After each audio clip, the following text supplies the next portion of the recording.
13 मई 1956 पापनासम नामक छोटे से गांव में एक ऐसा बच्चा जन्मा जिसने करोड़ों लोगों का जीवन बदल दिया। उसके माता पिता ने उसका नाम रखा रवि।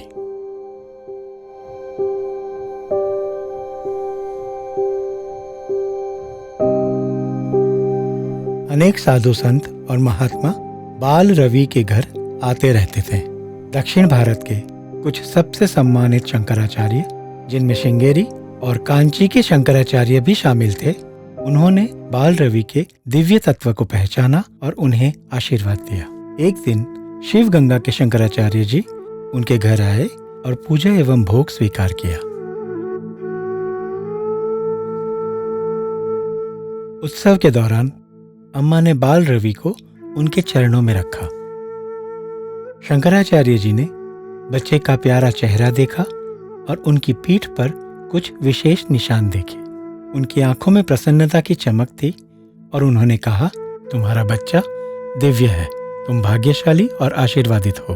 फिर उन्होंने बाल रवि के प्रति श्रद्धा भाव से अपने हाथ जोड़ लिए और फिर बाल रवि अद्वितीय दिव्य शक्ति का प्रदर्शन करते रहे, जिससे ये स्पष्ट था कि वे एक बहुत ही विशेष बालक हैं।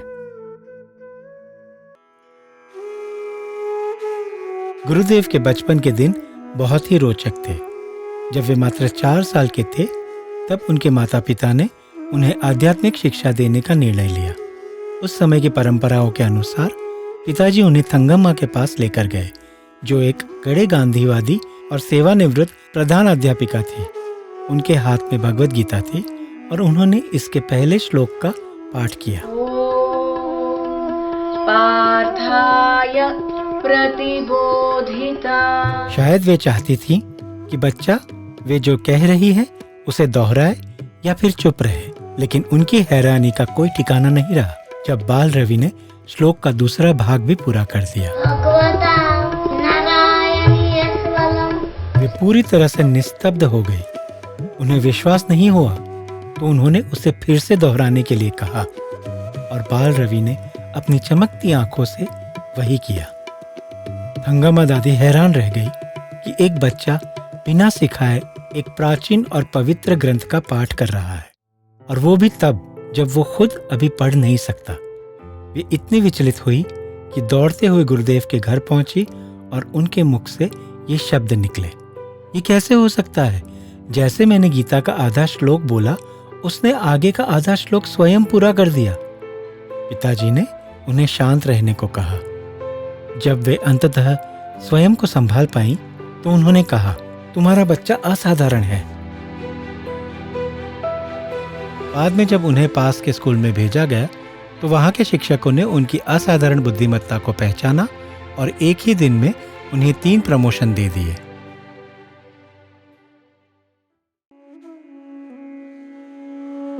गुरुदेव के परिवार को ये बात पता थी कि वे एक विशेष बच्चे हैं और उनका मार्ग कुछ अलग होगा।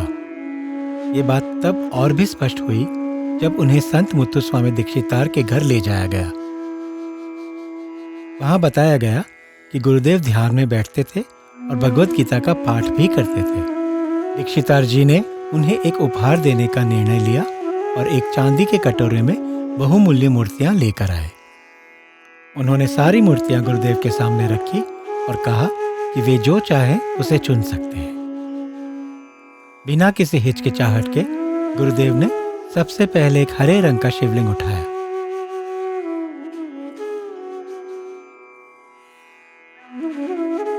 और उसके ऊपर एक चांदी का नाग रख दिया। दीक्षितार जी उत्साहित हो गए और कहने लगे, मैं इस दिन की प्रतीक्षा कर रहा था। मुत्तुस्वामी दीक्षितार जी ने, जो 300 साल पहले जीवित थे, उन्होंने भविष्यवाणी की थी कि वही व्यक्ति जो धर्म की स्थापना करेगा वह इस शिवलिंग और नाग का चयन करेगा।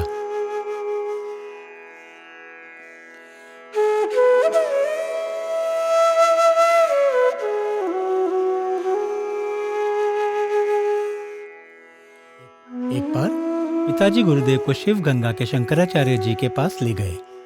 शंकराचार्य जी ने गुरुदेव को आसन दिया और पिताजी से कहा, तुम्हारा बेटा बहुत विशेष है और वह इस दुनिया में महान कार्य करने के लिए आया है।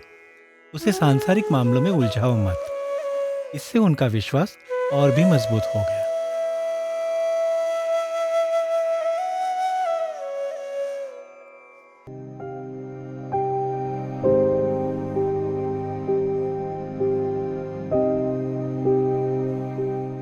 गुरुदेव के जन्म के लगभग 18 महीने बाद उनकी बहन भानु दीदी इस दुनिया में आई। छोटी भानु दीदी गोरी और चंचल थी।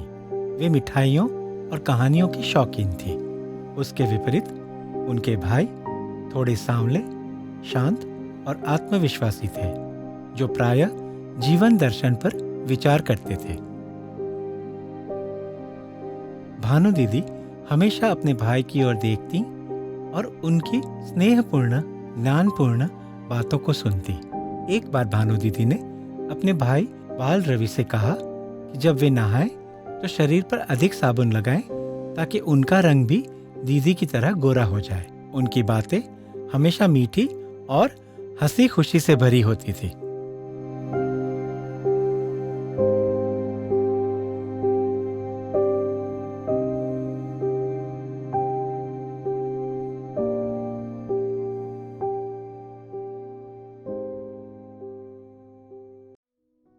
छोटी भानु दीदी और गुरुदेव अक्सर पापनासम के घर के सुंदर आंगन से आसमान को देखा करते थे। मासूम भानु दीदी अम्मा से प्रश्न करती, तुमने आसमान को घर में क्यों बंद कर दिया है? जैसे जैसे वे बड़े होते गए, भानु दीदी हमेशा चाहती थी कि गुरुदेव जहाँ भी जाएं, वे भी उनके साथ जाएं। वे अपनी सहेलियों के साथ खेलना कम ही पसंद करती थी, यहाँ तक कि उनके माता पिता को विशेष अनुमति लेनी पड़ती थी ताकि वे कक्षा की यात्राओं में उन्हें साथ ले जा सके। सामान्य भाई बहन की तरह कभी कभी भानु दीदी और गुरुदेव के बीच मतभेद होते थे। जब भी भानु दीदी ऐसा कुछ करती जो गुरुदेव को नापसंद होता, तो वे चुपचाप किसी कोने में जाकर बैठ जाते और अपनी आंखें बंद कर लेते। भानु दीदी उनके पास जाती और उन्हें बोलने के लिए कहती, लेकिन गुरुदेव पर कुछ भी असर नहीं होता। वे बस मुस्कुरा देते। गुरुदेव की दादी एक बहुत धार्मिक महिला थी और स्वच्छता के प्रति बहुत सजग रहती थी। वे कपड़े धोकर उन्हें डोरी पर सुखाती थी। बाल्यकाल में गुरुदेव शरारत करते हुए कपड़ों को छूने की नकल करते ताकि दादी को चिढ़ा सके।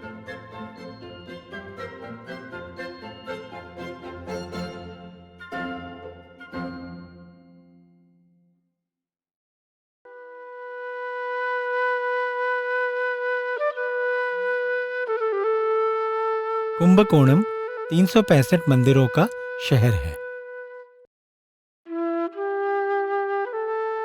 छोटे गुरुदेव को मूर्तियां बहुत पसंद थी।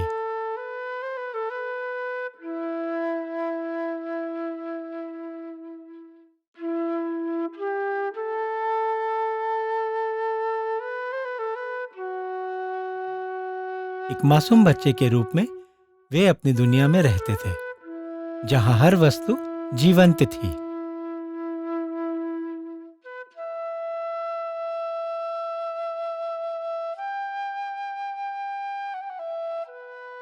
वे मंदिरों की मूर्तियों से बात करते थे और मूर्तियां भी उनसे बात करती। ये एक आकर्षक जगत था जहां विष्णु, कृष्ण, गणेश और अन्य सभी देवी देवता उनके घनिष्ठ मित्र थे।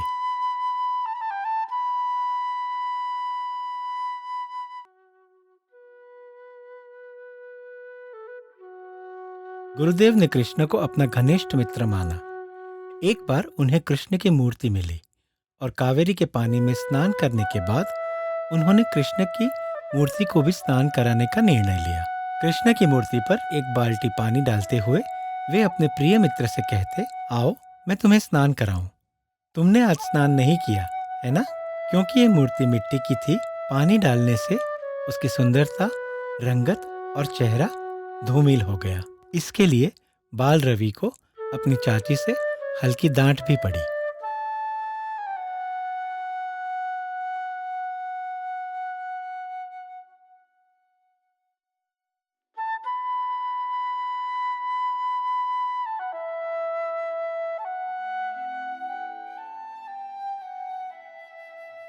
घर में गाय के बछड़े को मास्क पहनाया गया था ताकि वो गाय का सारा दूध ना पी सके।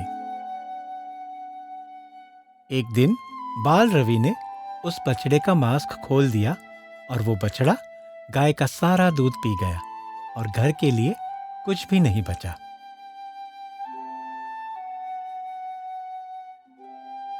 बाल रवि ने भोलेपन से कहा, गाय के दूध पर पहला अधिकार बछड़े का है।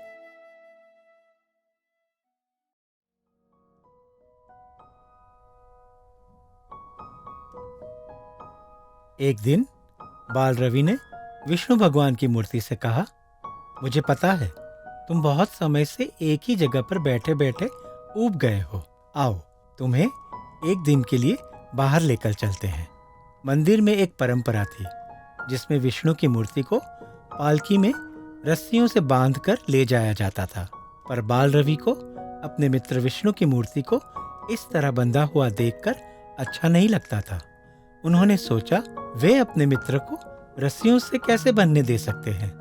उन्होंने विष्णु की मूर्ति से कहा, चिंता मत करो, मैं तुम्हारी सहायता करूंगा। बाल रवि बाजार की ओर दौड़कर एक नाई की दुकान में जाते हैं।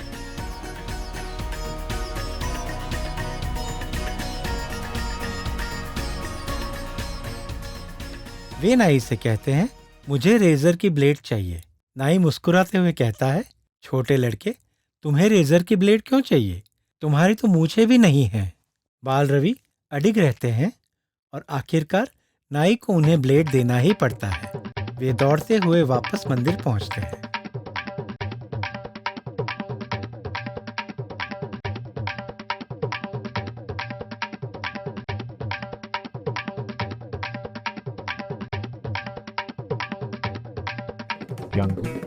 बाल रवि विष्णु की मूर्ति के पास बैठकर रस्सियां काटने लगते हैं और कहते हैं, आज मैं तुम्हें बंधन मुक्त कर दूंगा। जब पुजारी उनकी इस शरारत को देखते हैं तब वे बाल रवि को पकड़ने के लिए दौड़ते हैं, पर गुरुदेव तेजी से दौड़ते हैं और बचकर भाग जाते हैं।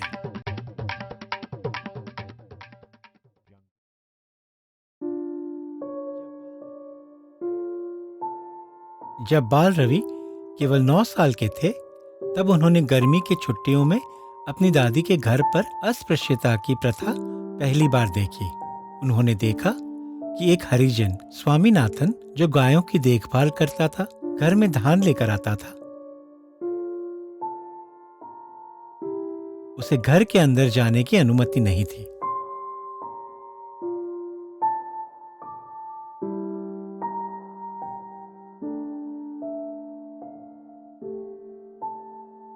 हालांकि स्वामीनाथन के लिए यह स्थिति सामान्य थी, पर बाल रवि को ये बिल्कुल भी स्वीकार्य नहीं था। वे किसी भी प्रकार के अन्याय को सहन नहीं कर सकते थे। इसलिए उन्होंने अपनी दादी से पूछा, आप उसके साथ इस तरह का व्यवहार क्यों करती हो? दादी ने तुरंत उत्तर दिया, वो अछूत है। गुरुदेव ने इसका उत्तर भगवद गीता के श्लोक से दिया, ईश्वर सर्वभूतानां, जिसका मतलब था कि ईश्वर प्रत्येक हृदय में, प्रत्येक मनुष्य के भीतर निवास करते हैं।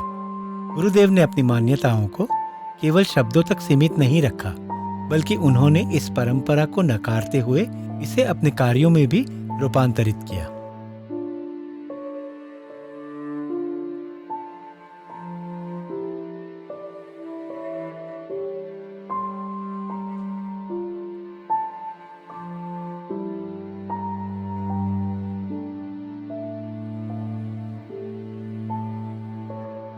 एक बार तो गुरुदेव ने स्वामीनाथन के साथ उसके घर जाने के लिए उसकी साइकिल पर सवारी की।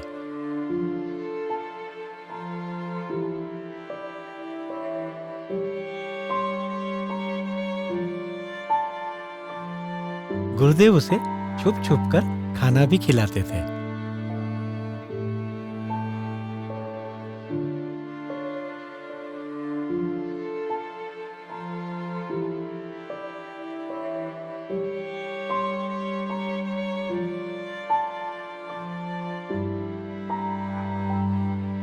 पर गुरुदेव की दादी इस बात से खुश नहीं थी।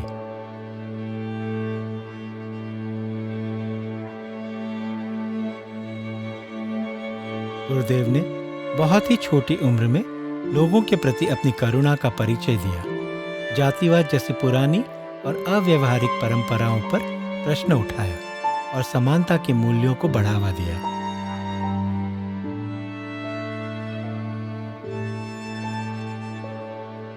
किसी ने कल्पना नहीं की थी कि वही दिव्य ज्योति एक दिन विश्व भर के करोड़ों हृदयों को प्रेम से भर देगी और मानवता के लिए मार्गदर्शक बनेगी।